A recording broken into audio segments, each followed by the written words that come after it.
Kenapa itu ma'isyatan donka?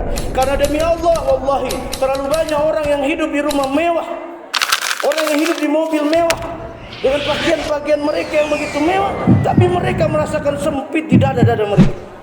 Ternyata jawaban ada dalam tafsir Al-Quranul Karim. Di antaranya Al-Muyassar, tafsir yang dikeluarkan Kementerian Agama Saudi yang dipimpin oleh Syekh Saleh bin Abdul Aziz Al-Utsaimin dan diperiksa oleh Syekh Bakar Abu Zaid ahlu tafsir pada zaman ini, dan Syekh Abdurrahman As-Sa'di mufassirin abad ini, abad ke-14, menafsirkan ma'isyatan donka. Yang pertama itu mereka yang tidak menerima dan mewujudkan Al-Quran, maka bagian kehidupan sengsara lagi sempit dunia dan di alam kubur. Ya, di padang mahsyar mereka bangkit dalam keadaan buta dan tidak bisa berhujah. Di alam kubur yakni dia dalam keadaan yang sempit.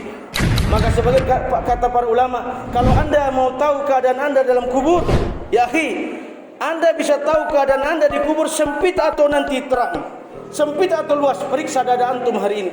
Jika dada terasa sempit, maka kata Syekh Abdurrahman As-Sa'di, yaitu kehidupan sempit, tidak tenang, tidak tentram, dadanya tidak lapang, bahkan terasa sempit dan sesak karena kesesatannya. Meskipun keadaan luarnya memperoleh kenikmatan, memakai pakaian, ya, makanan-makanan yang mewah, tinggal di mana saja yang dia mau, namun hatinya tidak ada petunjuk yang benar, maka ia tetap dalam kegelisahan, keraguan dan kebimbangan. Hal ini termasuk dalam ma'isyatan donka. Berkata Ibnu Abbas, sahabat Nabi yang mulia yang pernah didoakan sebagai mufassir oleh Nabi yang mulia, kata beliau, ma'isyatan donka, yang yakni kesengsaraan. Maka kita dapati banyak orang yang mewah hidupnya, dia sengsara jiwanya. Ada orang yang gila, bahkan ada seorang penyanyi terhebat di dunia ini bunuh diri. Bahkan ada seorang pemimpin perusahaan terhebat pernah jatuh, pernah membuang dirinya dari hotel. Dan pernah juga kita mendapati banyak kenyataan seperti ini. Kenapa? Subhanallah.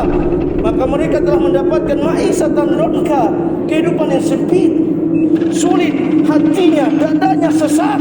Mereka berpaling an dzikri. Dari apa? Dari peringatan Allah, dari Al-Quran, dari As-Sunnah, sehingga mereka mendapatkan kehidupan yang sempit. Lalu Abu Sa'id, yakni Abu Sa'id sahabat Nabi Al-Khudri, mengatakan disempitkan kuburnya sehingga tulang rusuknya bertabrakan.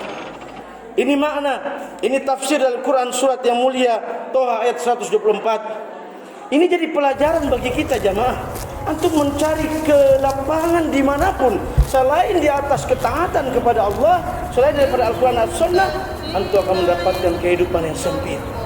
Rumahmu terasa sempit, maka wajar orang di atas rumah mewah tiap minggu pingin jalan, pingin keluar, pingin motel, pingin ke sana, pingin kemari. Padahal rumahnya begitu luas bagi orang-orang yang mungkin hidup apa adanya, itu adalah istana. Tapi dia merasakan ma'isyatan donka, kehidupan yang sempit. Itu adalah orang-orang yang tidak peduli dengan halal dan haram. Mereka tak peduli dengan perintah-perintah Allah Subhanahu wa taala. Apakah Allah perintahkan atau tidak? Apakah Allah larang atau tidak? Mereka tabrak saja. Mereka pasti wallahi demi Allah, Allah telah mengatakan ma'isyatan donka, mereka akan mendapatkan kehidupan yang sempit. Ini tarhib. Ini ancaman dari ayat ini. Maka saya tutup di ayat yang kedua, yakni yang merupakan targhib, motivasi bagi kita.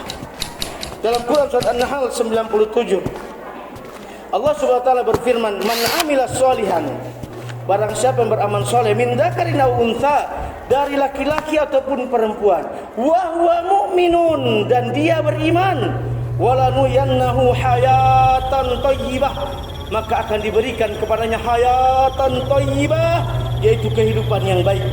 Walanajziyannahum ajrahum bi ahsani ma kanu ya'malun, dan kami beri balasan dengan pahala yang lebih baik dari apa yang dilakukan. Sekarang hayatan thayyibah, yaitu kehidupan yang baik.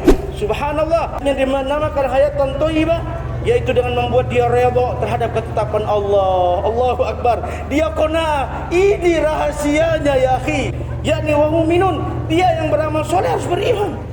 Maka kalau orang yang beramal soleh, bangun masjid, bangun madrasah, bangun pesantren, dia tidak beriman, dia orang kafir, dia akidahnya komunis, ya, otaknya otak liberalis, tidak terima Al-Quran dan hadis, dia bukan orang yang beriman. Maka apa yang terjadi padanya? dia tidak akan mendapatkan hayatan thayyibah, yakni kehidupan yang baik di dunia, kondangan, rizkinya halal. Di akhirat dia akan mendapatkan surga.